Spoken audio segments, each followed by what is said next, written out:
The station lights flickered like a tired heartbeat, the kind of dim, fading glow only seen on worlds the Council didn't care about anymore.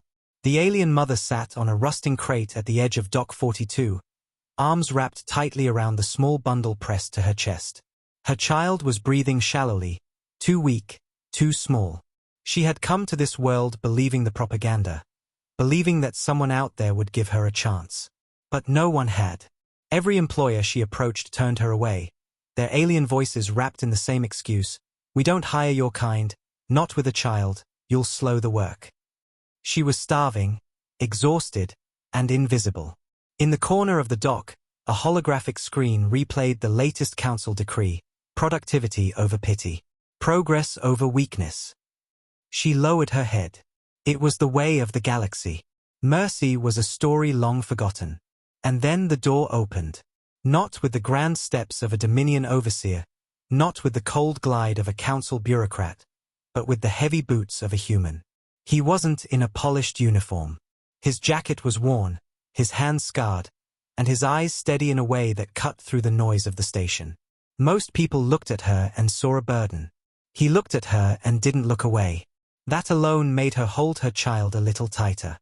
He passed by without a word at first, just a nod, the kind people gave each other in the kind of places no one else cared about. She thought that was the end of it. But it wasn't. That night, when the rain fell in thick, metallic drops on the station roof, the foreman posted the next day's job list on the board. She approached like she had every night, knowing the rejection that would come. But before the foreman could speak, a voice behind her said, "Put her name down." It was the human. The foreman laughed bitterly. "She's got a kid. No strength. No speed. She'll cost us credits." The human didn't argue. He just stepped closer, dropped a set of ration chips on the table, and said, "Then take it out of mine." The room went silent.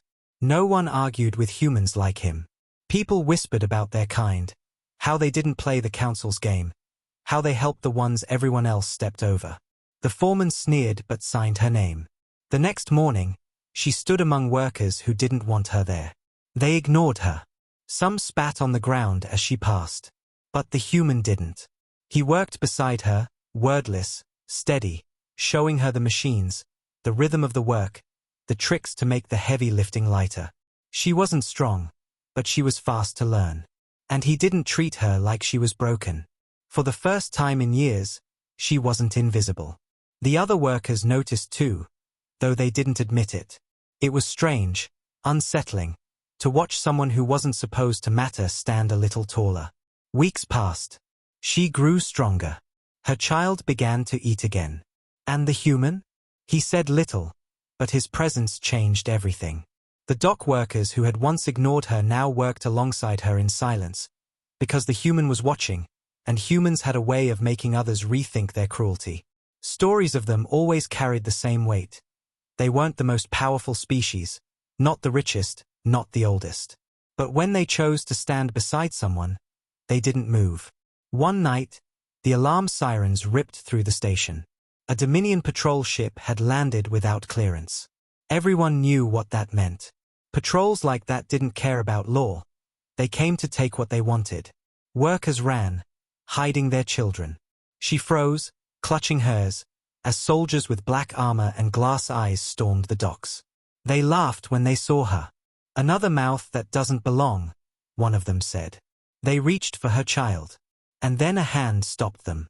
The human stepped between her and the soldiers. No armor. No weapon. Just that same steady look. "Walk away," he said. The soldiers laughed. But they didn't understand what happens when you push a human too far. They tried to shove him aside. They never made it past his first move. The fight wasn't clean or heroic. It was brutal, fast, like a storm ripping through quiet air. One went down with a broken jaw, another slammed into the wall. The last soldier drew his weapon, but the human was faster. The Dominion soldiers limped away, humiliated, and the station was silent again. The alien mother fell to her knees, holding her child, shaking. No one had ever stood for her before. Not once. Not in this cold, uncaring galaxy. But the human had. He helped her to her feet without a word. And from that day forward, no one dared turn her away at the docks. But it didn't stop there. Her story spread, like all human stories do, not through official channels, but through whispers, through quiet corners of bars and cargo holds. Others like her, single mothers, widows, orphans, the forgotten, began to find their way to Dock 42. And one by one, the human gave them work, gave them a chance, gave them something rarer than food, dignity. The council noticed. They didn't like stories like this. Stories like this spread faster than orders. Dominion patrols came again, this time in force. But they didn't find one woman. They found an entire dockyard standing behind her. Humans, aliens, outcasts, all ready to fight. Because when humanity takes a stand, others follow. The Dominion officers didn't expect resistance. They retreated, not because they were outnumbered, but because they were outmatched by something far older than their empire, loyalty. Years later, people would speak of Dock 42 as the place where the forgotten stood up. And they would tell the story of a single alien mother and the human who made the galaxy remember what kindness could build. Empires rise and fall on weapons. But movements are born in moments like that, when one person chooses to stand where no one else will. And when the Galactic Council finally tried to push again, they found something they never expected, a dockyard full of people who had stopped being invisible. Thank you for listening to this story. If it moved you, like, share, and let us know your thoughts in the comments below. And don't forget to subscribe for more powerful HFY sci-fi stories where humanity refuses to look away. The next morning, the station docks were already buzzing before the sunlamp cycles fully lit the upper rings, the kind of restless energy that always followed a night when something unusual happened. The alien mother stood at the edge of the work line, clutching her worn gloves, feeling the weight of every stare pressing against her skin. No one said a word, but their eyes spoke volumes. She wasn't welcome. Not here. Not among workers who thought she was weak, a burden, someone who didn't belong. She swallowed hard and forced herself to stand straighter. For years, she had survived being ignored, but this was different. This was being tested. The foreman walked past her with that familiar sneer, already waiting for her to fail. But beside the heavy loader, the human was already working, quiet, deliberate, steady as a mountain. He didn't look at her like the others did. He simply lifted the next crate, set it down, and made space for her. Her hands trembled as she stepped forward. The machinery was bigger than anything she'd worked with before, old cargo lifters from a forgotten war. If she slipped, she could lose more than a job. She could lose everything. But the human didn't bark instructions or humiliate her.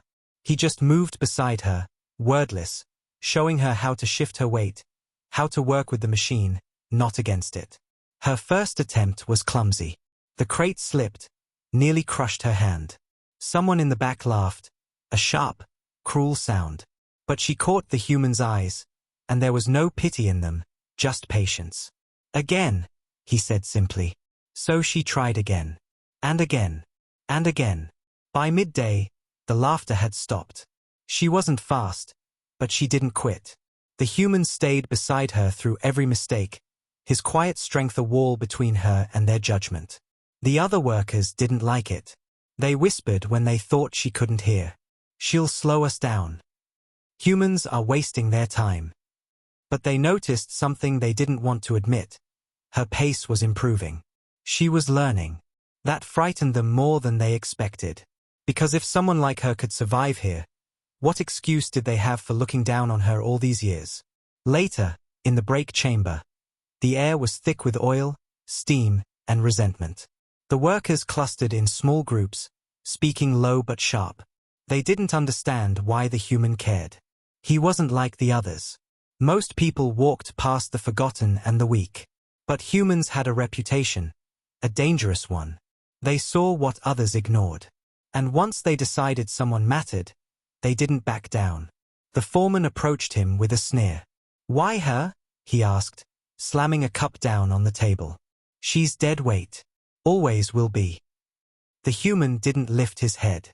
He just said, "No one starts strong." The foreman scoffed and stormed out, but some of the workers fell silent.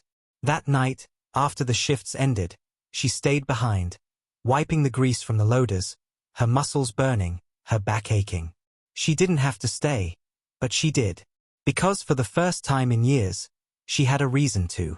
The human passed by on his way out, pausing in the doorway.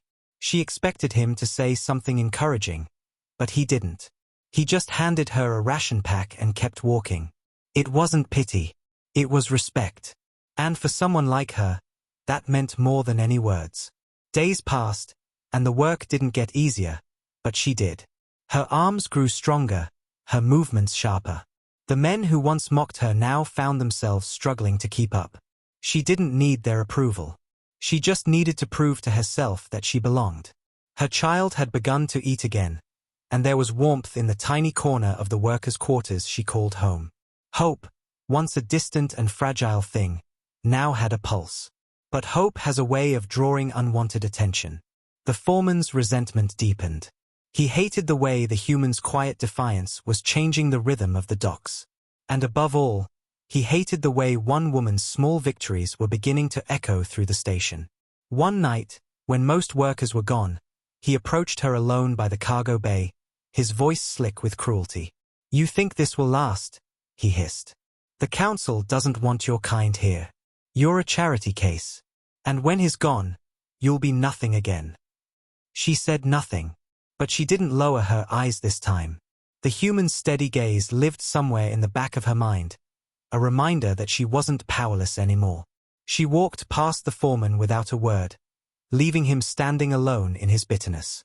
And the whispers spread, not the cruel kind, but the quiet, dangerous kind that seeds revolutions. Workers who had once mocked her began to notice what had changed. Not just in her. In the air around them. If one forgotten alien mother could carve a place for herself with nothing but will and the help of a single human, what else was possible? Somewhere, high above the dock levels, council security officers noticed the shifts in worker reports, the subtle cracks forming beneath their control. But they didn't understand what was really happening. A human had stood beside someone no one believed in. And slowly, without a single speech, without a single weapon, something stronger than fear was beginning to grow. The galaxy had forgotten what one human could do with nothing but stubbornness. It was about to remember. The following weeks became a quiet war she fought every single day. The alien mother woke before the first work bells rang, clutching her child close before handing them to an older worker who had taken pity on her. She had no family. She had no one except the little one who looked at her with big, trusting eyes, too young to understand the cruelty of the galaxy. When she walked into the docks each morning, she felt the air change around her. The other workers still didn't speak to her. They moved away, muttered, spat on the ground as she passed. But now, something had shifted. They didn't laugh as much anymore. They watched. The human was always there before everyone else, hauling crates, repairing loaders, working in silence. He never told her she was doing well, but every day he made sure she had space to stand beside him. And in a world where most only saw her as a burden, that was everything. The work was brutal. Heavy loaders screeched as they dragged rusted containers across the floor. The air reeked of metal and coolant. Her hands bled more often than not, and her arms ached so badly at night that sometimes she could barely hold her child. But she kept coming back. Because for the first time in years, she wasn't living off scraps or begging for leftovers. She was earning her place. And more importantly, her child was fed. That was enough. Some of the other workers started to notice her grit. They didn't admit it out loud, but the way she never complained, the way she stood back up after every mistake, burned into their minds. One of them, a thick-scaled Dominion male who had laughed the loudest that first day, offered her a wrench when her hands slipped. He didn't say anything. Just a wrench.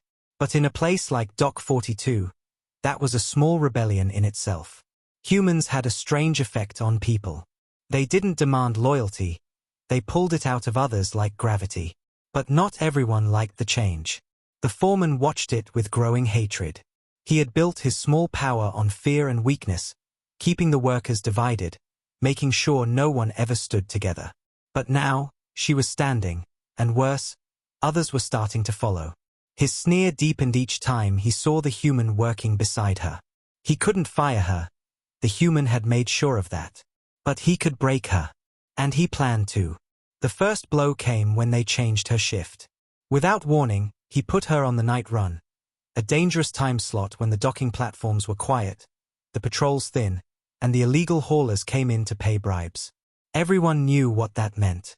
Workers assigned to the night run disappeared sometimes. But when she arrived for her first night shift, the human was already there, sitting on the crate, hands wrapped around a cup of bitter coffee. He didn't ask. He didn't need to.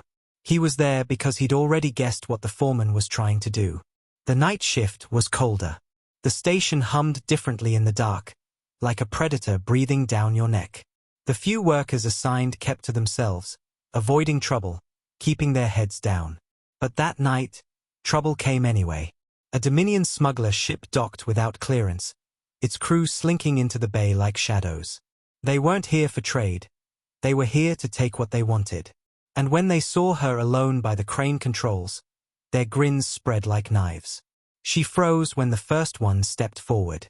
She'd spent her life learning how to disappear in moments like this. How to bow, how to give in, how to survive by staying small. But before the smuggler could reach her, a voice cut through the dark like a blade. Walk away.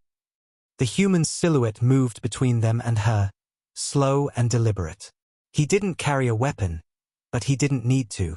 The smugglers recognized something in the way he stood, the kind of quiet, coiled danger that only comes from someone who had survived far worse than them. They laughed anyway, because fear makes fools brave. The first swing came fast. The human was faster. The sound of the smuggler hitting the steel floor echoed like thunder in the empty dock. The others hesitated, but the beast in his eyes made their courage wither.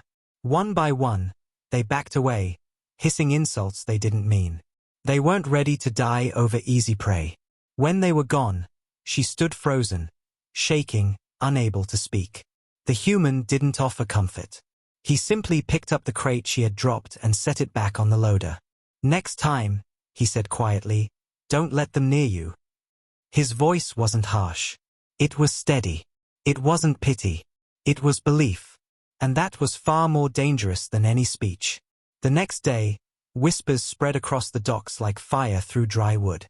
Everyone heard what had happened. The foreman turned pale when the Dominion smugglers didn't file a complaint, too afraid to challenge the human. The others started looking at her differently, not as someone weak, but as someone standing next to someone who wouldn't let her fall. The more she showed up, the more the docks changed. Workers who had once mocked her now moved aside without being told. A few even started helping her lift the heavier crates. They didn't do it for kindness. They did it because the unspoken rule of Dock 42 had changed. If the human stood with her, then so did the dock. It wasn't loyalty to her. It was the gravity of what humanity was known for. When they decided someone mattered, they didn't just protect. They inspired others to do the same. That night, as she returned to her small corner of the worker housing, she held her child against her chest and realized something had shifted. For the first time, she wasn't afraid of tomorrow. And neither was anyone else on the docks. They didn't know it yet, but a single human's defiance had cracked the quiet chains of fear that held the station in place. And once cracks appear, they only grow wider. The council would notice soon. Trouble was coming. But this time, she wouldn't be facing it alone. The council always noticed when fear stopped working. The station was never meant to be a place of hope, only obedience.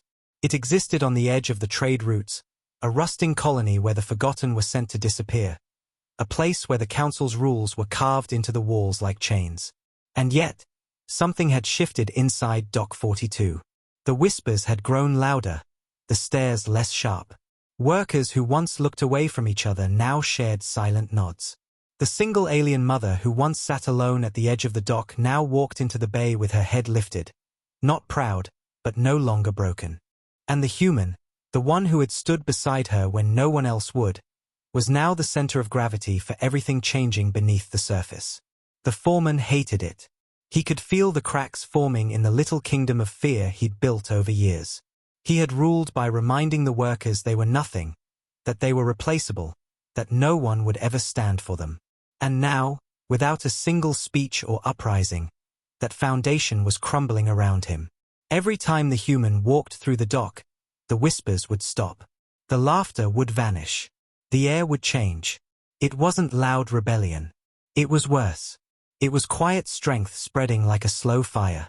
The council didn't see it at first. They had bigger things to worry about: border wars, dominion raids, corporate feuds. But when the weekly reports started showing unusual productivity numbers, they sent someone to look closer. Not to help. To control. A black ship arrived in the upper hangar with no insignia, its engines quiet like a blade being drawn in the dark. Inside were 3 council enforcers in their crisp gray armor, their boots polished, their expressions carved from the same cold stone. They didn't come to talk to the workers. They came to remind everyone who owned the stars. The foreman greeted them like a dog to its masters, his eyes filled with eager malice. He told them about the human, about how things had changed, about how workers had started talking too much, about the woman who didn't know her place. The lead enforcer listened without emotion, tapping gloved fingers against the railing, eyes sharp. "Fear is cheaper than bullets," he said flatly. "If fear's broken, we fix it." They chose the night shift. That's when the docks were quiet. When the lights flickered and the sound of loading cranes echoed like distant thunder. The enforcers walked through the workers like shadows, their presence a warning. They didn't need to shout or wave weapons. Everyone knew who they were. Everyone remembered what happened to anyone who drew the council's eye. The alien mother was hauling a crate alone when the enforcers approached her. She felt the air change before she even turned around. One of them grabbed her arm, not roughly, just firmly, like someone holding a possession. "You've been busy," the lead enforcer said, voice low and smooth like a blade sliding through silk. "Talking too much.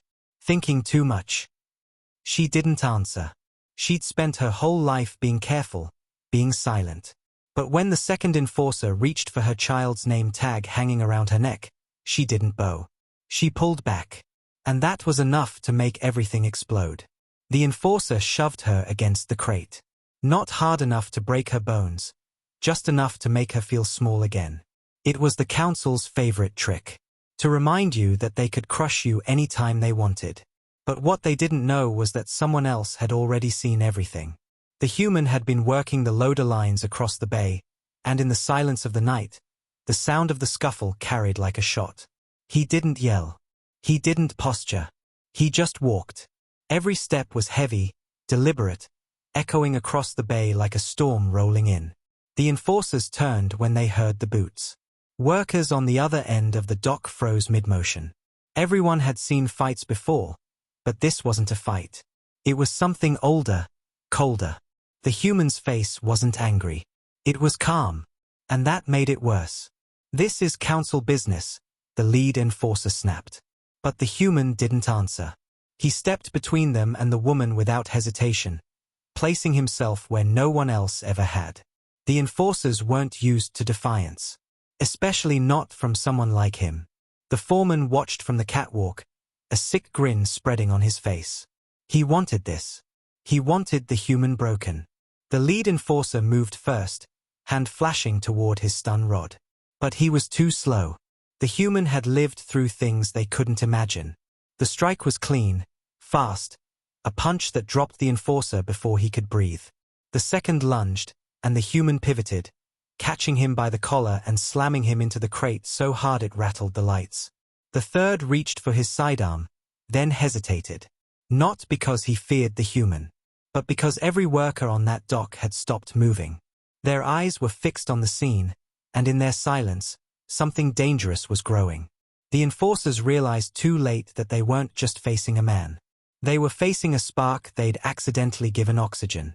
The lead enforcer struggled to his feet, blood on his lip, and hissed, "Do you know who we are?" "Yes," the human said quietly. "And that's why I'm not afraid." The words hit like a hammer. The dock had never heard anyone say that out loud, not to the council. Fear had always ruled them. But now someone had said it and meant it. The air shifted. You could feel it in the bones of the station. The enforcers left that night humiliated, but everyone knew they'd be back. The council didn't forgive humiliation. But what they didn't understand was that they'd already lost something they couldn't take back. The workers saw one person stand against the council and not fall. And once you see that, it's hard to unsee it. The alien mother sat in the quiet corner of the loading bay long after the enforcers left, her hands still shaking. She didn't thank him. She didn't have to. He didn't want thanks. He just nodded and walked away, as if standing against an empire was just part of another work shift. But the others watched him differently now. Not as a human worker. As something far more dangerous. Whispers spread like fire through the station that night. Not just about the fight, but about the words. "I'm not afraid." And the council, sitting in their distant towers, didn't understand yet how those 3 words would soon cost them more than any fleet ever could. The enforcers' bruised faces had barely faded from the memory of Dock 42 when the council sent its second message. This time, it didn't come in whispers. It came in ships.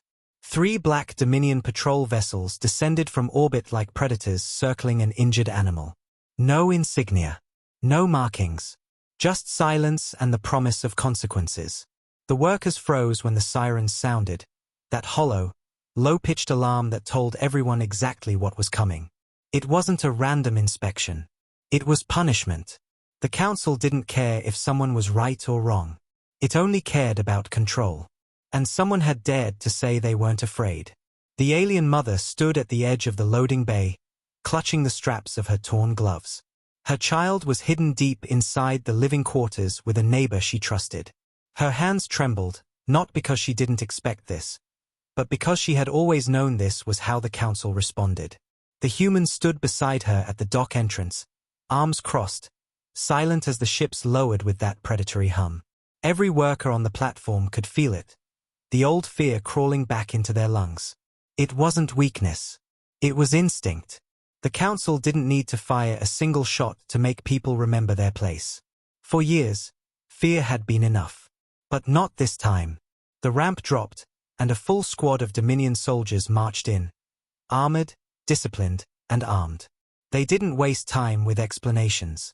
Their commander, tall and sharp-eyed, scanned the dock and said, "We are here to remove the problem." He didn't even say who. Everyone already knew. The foreman stepped forward eagerly, pointing at the human like a dog seeking praise. "That's him," he spat. "He's the one who started this."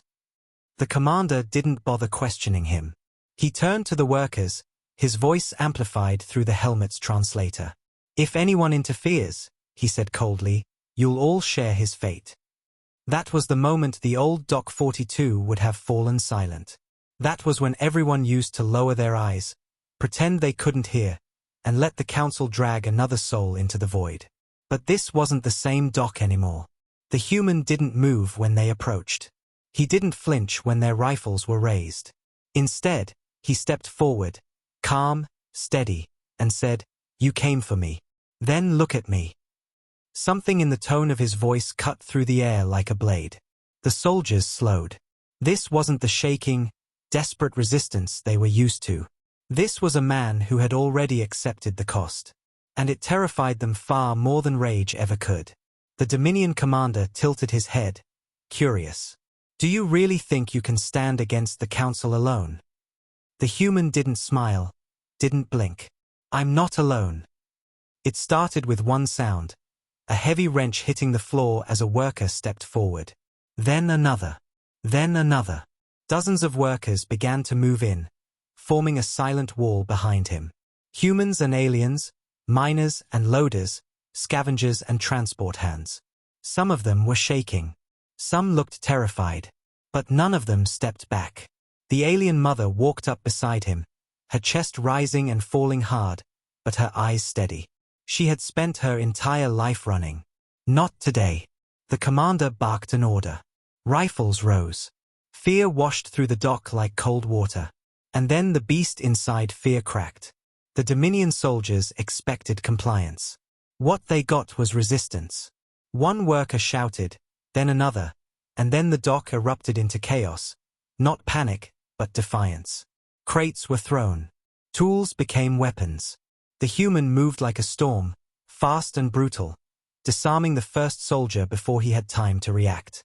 The fight wasn't clean or glorious. It was messy, real. Blood and steel and roaring voices bouncing off rusted walls. The soldiers were better trained, but they were fighting people who weren't just protecting a man.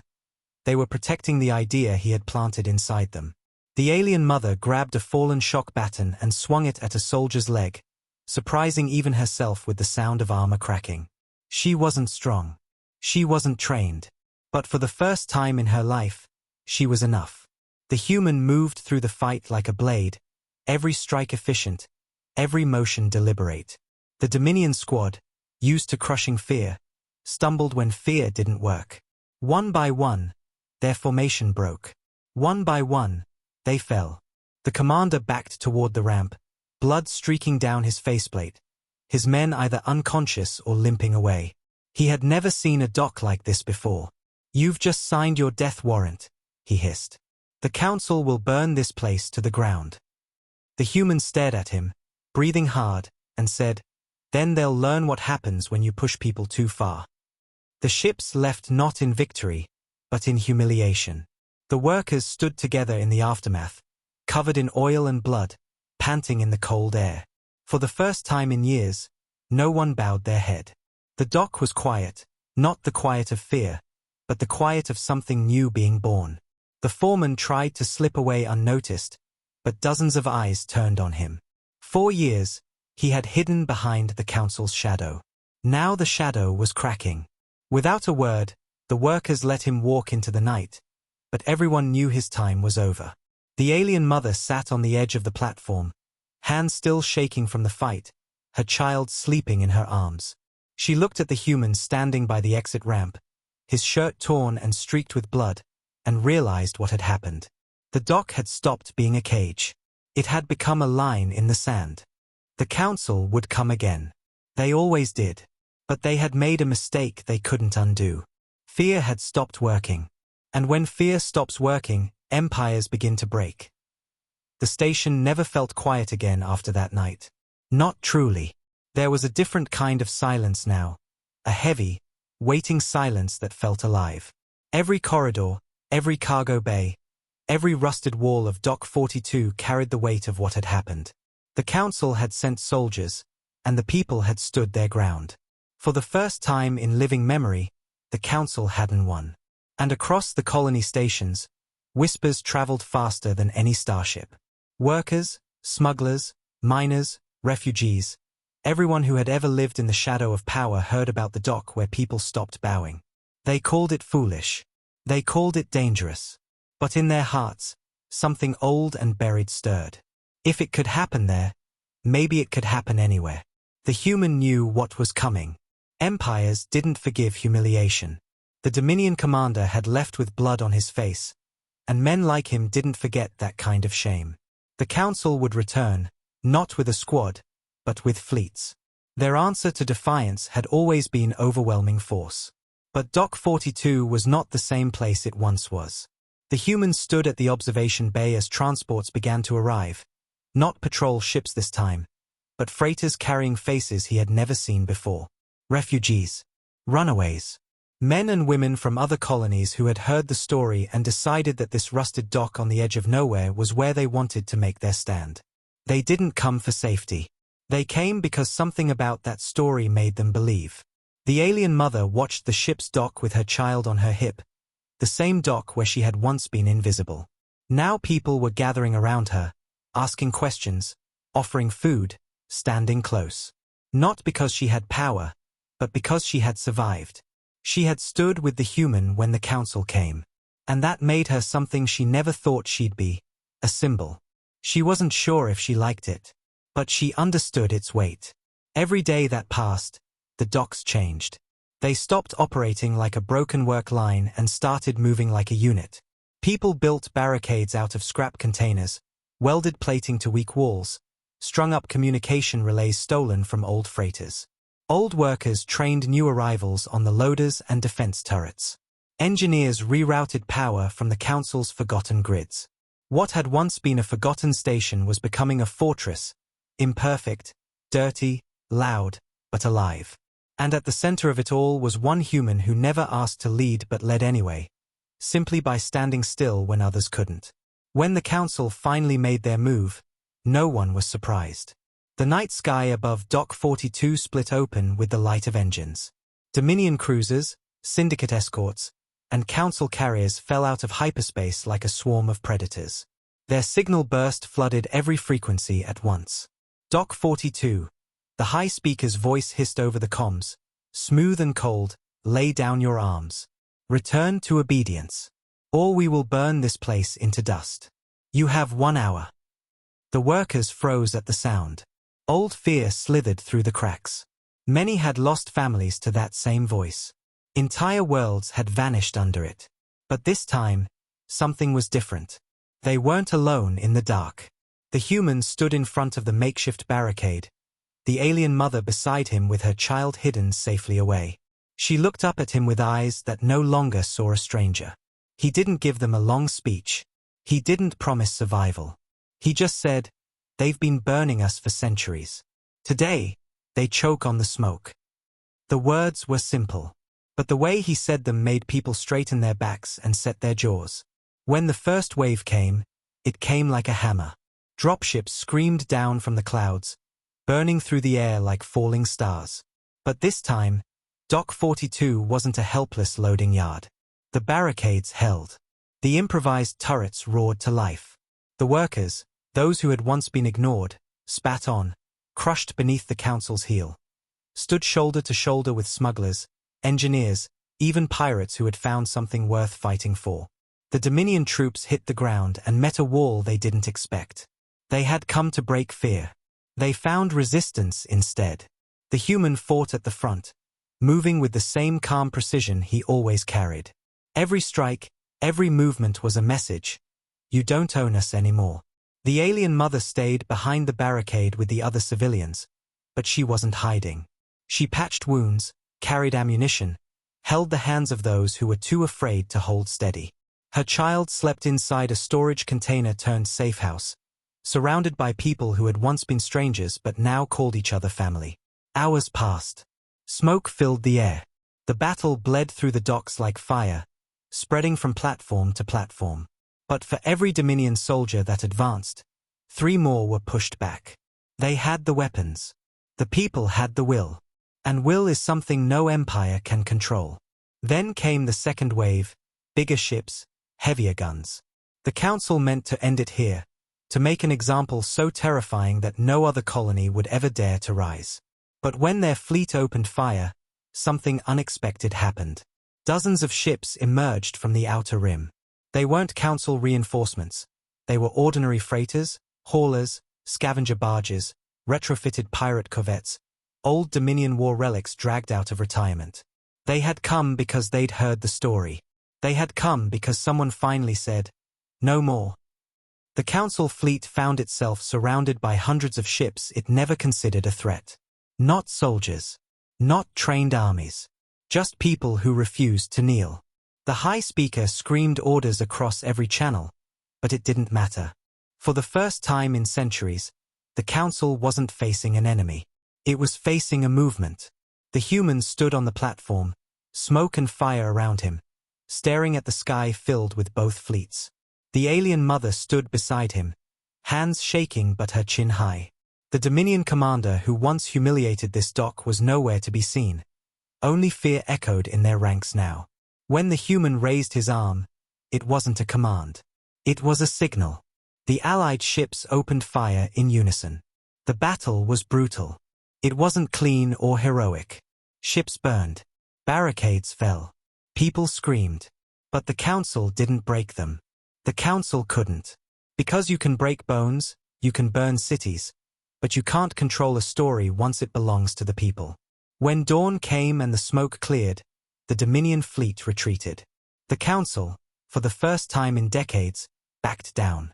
Dock 42 still stood. In the quiet after the battle, the workers gathered on the platform, blooded, exhausted, but standing. No one cheered.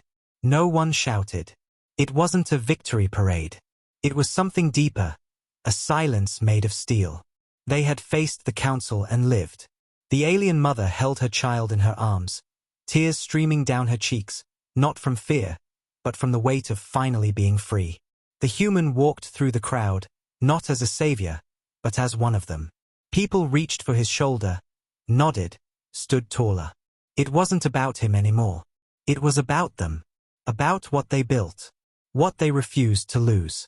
Dock 42 was no longer a forgotten place. It was a spark, and the galaxy was already catching fire.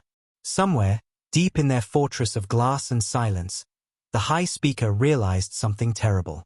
It had lost the one thing it needed most, the people's fear. And when fear dies, empires follow. Thank you for listening to this story. If it moved you, like, share, and let me know your thoughts in the comments. And don't forget to subscribe for more powerful HFY sci-fi stories where humanity stands tall against the galaxy.